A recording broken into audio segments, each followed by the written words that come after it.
Hello hi అండి. Welcome back to Shivani YouTube classes. ఈరోజు మనం ఇండియన్ జాగ్రఫీలో వ్యవసాయ రంగం అనే చాప్టర్లో చూస్తున్నాం కదండి. నిన్నటి క్లాసెస్లో పార్ట్ వన్లో కొన్ని క్వశ్చన్స్ని డిస్కస్ చేసాం. ఈరోజు పార్ట్ టూలో మరికొన్ని క్వశ్చన్స్ని చూద్దామండి. పార్ట్ వన్ చూడని వాళ్ళు పార్ట్ వన్ చూడండి, తర్వాత పార్ట్ టూ చూడండి. వీడియో నచ్చినట్టయితే లైక్ చేయండి, షేర్ చేయండి, సబ్స్క్రైబ్ చేయండి. ఫస్ట్ క్వశ్చన్, క్రింది వాటిలో తప్పుగా జతపరిచిన దానిని గుర్తించండి. సెరికల్చర్ పట్టుపురుగుల పెంపకం, ఫ్లోరికల్చర్ పూల తోటల పెంపకం, విటికల్చర్ ద్రాక్ష తోటల పెంపకం, ఆక్వాకల్చర్ ఉద్యానవన పంటల. తప్పుగా జతపరిచినది ఆక్వాకల్చర్ ఉద్యానవన పంటలు. ఆక్వాకల్చర్ వచ్చేసి రొయ్యల పెంపకం అండి. నెక్స్ట్ క్వశ్చన్, హరిత విప్లవంకి సంబంధించి క్రింది వాక్యాలను పరిశీలించము. హరిత విప్లవం మొదట ప్రవేశపెట్టింది 1916 సంవత్సరంలో. హరిత విప్లవ పితామహుడు నార్మన్ బోర్లాగ్. భారతదేశ హరిత విప్లవ పితామహుడు ఎంఎస్ స్వామినాథన్. పై వాటిలో సరైనవి. ఆప్షన్ 1 మాత్రమే, ఆప్షన్ 2 1, 2 సరైనవే, ఆప్షన్ 3 1, 2, 3 సరైనవే.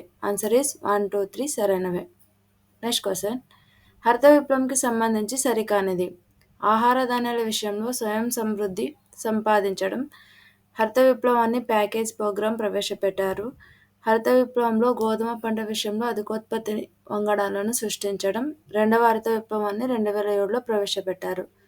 క్రింది వానిలో సరికానిదండి. రెండవ హరిత విప్లవాన్ని 2006లో ప్రవేశపెట్టారండి. క్రింది వాక్యాలలో తప్పుగా ఉన్న దానిని గుర్తించండి.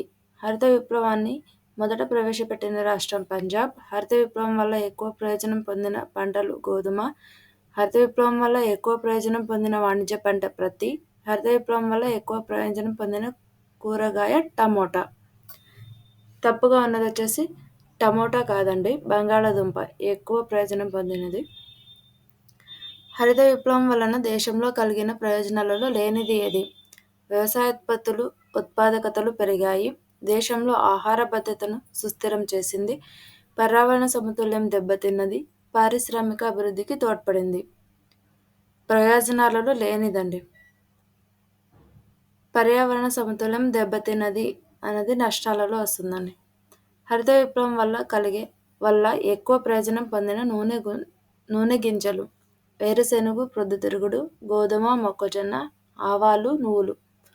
ఆన్సర్ ఈస్ 1 అండి, వేరుశెనగ, ప్రొద్దుతిరుగుడు. నెక్స్ట్ క్వశ్చన్, హరిత విప్లవం వల్ల దేశంలో కలిగే నష్టాలలో కానిది ఏది.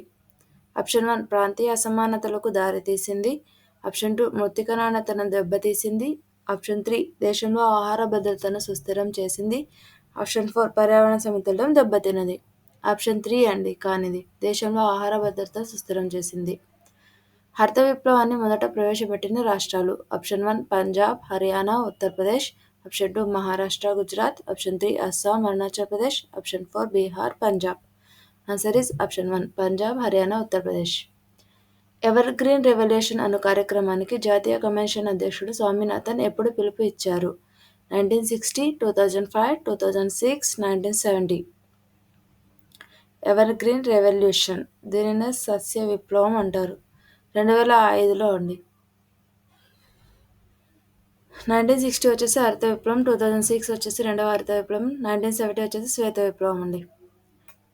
క్రింది వాటిలో సరికానిది. ప్రధాని నరేంద్ర మోడీ 2014 త్రివర్ణ విప్లవానికి ప్రాధాన్యత ఇవ్వాలని సూచించెను. దీనిలో ప్రోటీన్లు అధికంగా ఉన్న పప్పు ధాన్యాలకి ప్రాధాన్యత ఇచ్చెను. పశు సంపద మరియు సంరక్షణ, మత్స్యకారుల సంక్షేమంకి ప్రాధాన్యత ఇచ్చెను. పైవన్నీ సరైనవే. ఆన్సర్ ఈస్ పైవన్నీ సరైనవే అండి.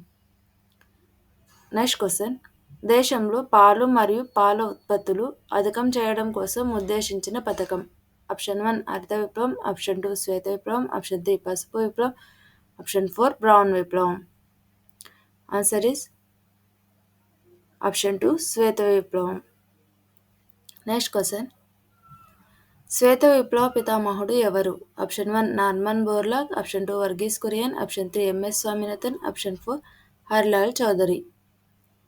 Answer is option 2 Varghese Kurien. Next question, operation flood అని దేనిని అంటారు. ఆప్షన్ 1 హరిత విప్లవం. ఆప్షన్ 2 శ్వేత విప్లవం. ఆప్షన్ 3 నీల విప్లవం. ఆప్షన్ 4 పసుపు విప్లవం. ఆన్సర్ ఈజ్ శ్వేత విప్లవం అండి. నెక్స్ట్ క్వశ్చన్, శ్వేత విప్లవంని ఎప్పుడు ప్రవేశపెట్టారు? 1960, 2005, 1970, 2014 అండి. ఆన్సర్ ఈస్ 1970 అండి. 1960లో హరిత విప్లవం, 2005లో సస్య హరిత విప్లవం అండి. క్రింది వనరులు సరికాని అంశం. నీలి విప్లవ పితామహుడు హరిలాల్ చౌదరి. చేపల పెంపకాన్ని ఫిషికల్చర్ అంటారు. చేపల అధ్యాయాన్ని అక్వాకల్చర్ అంటారు. భారతదేశాన్ని రొయ్యల రాజధాని అంటారు. క్రింది వనరులు సరికానిది అండి. చేపల అధ్యాయాన్ని ఇక్తియాలజీ అంటారండి. Next question. క్రింది వాక్యాలను పరిశీలింపము. దేశంలో సముద్రపు చేపల ఉత్పత్తి పోలిస్తే మంచినీటి చేపల ఉత్పత్తి అధికంగా ఉంది. సముద్రపు చేపల ఉత్పత్తి దేశ తూర్పు తీర ప్రాంతాలతో పోలిస్తే పశ్చిమ తీర ప్రాంతాలతో అధికంగా ఉంటుంది. ఆప్షన్ 1 ఒకటి మాత్రమే సరైనది. ఆప్షన్ 2 1, 2 సరైనవి. ఆప్షన్ 3 పై రెండు సరికావు. ఆన్సర్ ఈస్ 1, 2 సరైనవే. దేశంలో ఉత్పత్తి కాబడే ముఖ్యమైన చేప రకాలు. Option 1 shark. Option 2 Salman. Option 3 మొక్రాల్ చేపలు. ఆప్షన్ 4 పైవన్నీ. ఆన్సర్ ఈజ్ ఆప్షన్ 4 పైవన్నీ. ముఖ్యమైన చేప రకాలు షార్క్, సల్మాన్, మొక్రాల్, రిబ్బన్ షిప్, వచ్చే రొయ్యలు అండి.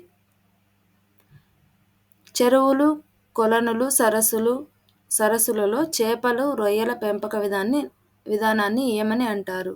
Option 1 aquaculture. Option 2 brackish water aquaculture. Option 3 marine fishing. Option 4 sericulture. Answer is aquaculture అని అంటారండి. బ్రాకిష్ వాటర్ ఆక్వాకల్చర్ అంటే నది ముఖ ద్వారం వద్ద చేపలు, రొయ్యల పెంపకం అండి. మెరైన్ ఫిషింగ్ అంటే సాంకేతిక విధానం ఉపయోగించి చేపలు, రొయ్యలు పెంచే విధానాన్ని మెరైన్ ఫిషింగ్ అంటారండి. జాతీయ మత్స్య అభివృద్ధి బోర్డును ఎక్కడ ఏర్పాటు చేశారు? Option 1 Hyderabad. Option 2 Vijayawada. Option 3 Kerala. Option 4 Gujarat అండి. ఆప్షన్ 1 హైదరాబాద్ అండి. Next question. క్రింది వాక్యాలలో సరికాని అంశం. మన దేశ వాణిజ్యంలో మత్స్య పరిశ్రమ 0.9% ఆక్రమించింది. ఆప్షన్ 2 ప్రపంచంలో భారతదేశం మంచినీటి ఉత్పత్తిలో 2వ స్థానంలో ఉంది. ఆప్షన్ 3 మంచినీటి చేపల ఉత్పత్తిలో ఆంధ్రప్రదేశ్ 1వ స్థానంలో ఉంది. ఆప్షన్ 4 సముద్రపు చేపల ఉత్పత్తిలో కేరళ మొదటి స్థానంలో ఉంది. సరికానిది కాబట్టి గుజరాత్ అండి మొదటి స్థానంలో ఉంది సముద్రపు చేపల ఉత్పత్తిలో. చేపల ప్రాసెసింగ్ కేంద్రాలు ఎక్కువగా గల రాష్ట్రం. Option 1 Kerala. Option 2 Gujarat. Option 3 Andhra Pradesh. Option 4 పశ్చిమ బెంగాల్. ఆప్షన్ 1 కేరళలో ఎక్కువగా ఉన్నాయి. Next question. క్రింది వాటిని పరిశీలించుము. మన చేపలను ఎక్కువగా కొంటున్న దేశం శ్రీలంక. 2004లో మెరైన్ ఫిషింగ్ పాలసీని ప్రకటించారు. ఆప్షన్ 3 చేపలను ఎక్కువగా ఎగుమతి చేయు ఓడరేవు ససన్ డాక్. ఇది కోల్కతాలో ఉంది. పై వాటిలో సరైనవేవి? ఆప్షన్ 1 1 మాత్రమే. ఆప్షన్ 2 1, 2, 3 సరైనవే. ఆప్షన్ 3 3 మాత్రమే. ఆప్షన్ 4 పైవేవి సరికావు. ఆన్సర్ ఇస్ 1, 2, 3 సరైనవే. పసుపు విప్లవం పథకాన్ని ప్రవేశపెట్టడంలో ముఖ్య పాత్ర వహించిన వ్యక్తి. Option 1 Harilal Chaudhary. Option 2 Sam Pitroda. Option 3 Swaminathan. Option 4 Verghese Kurien. Option 2 అండి శ్యామ్ పిట్రోడా. బంగారు విప్లవం పితామహుడుగా ఎవరిని పేర్కొంటారు? Option 1 Nirpakh Tutej. Option 2 Durgesh Patel. Option 3 Sam Pitroda. Option 4 MS Swaminathan. Answer is option 1 Nirpakh Tutej. Next question. క్రింది వాటిలో తప్పుగా జతపరిచినది. గులాబీ విప్లవం దుర్గేష్ పటేల్. ఆప్షన్ 2 బంగారు విప్లవం నిరూపక్ తుతేజ్. పాల విప్లవం వర్గీస్ కురియన్. పైవన్నీ సరైనవే. ఆన్సర్ ఈస్ పైవన్నీ సరైనవే అండి. వీడియో నచ్చినట్లయితే లైక్ చేయండి, షేర్ చేయండి, సబ్స్క్రైబ్ చేయండి. Thank you for watching. Video నచ్చినట్లయితే please like and share, subscribe అండి.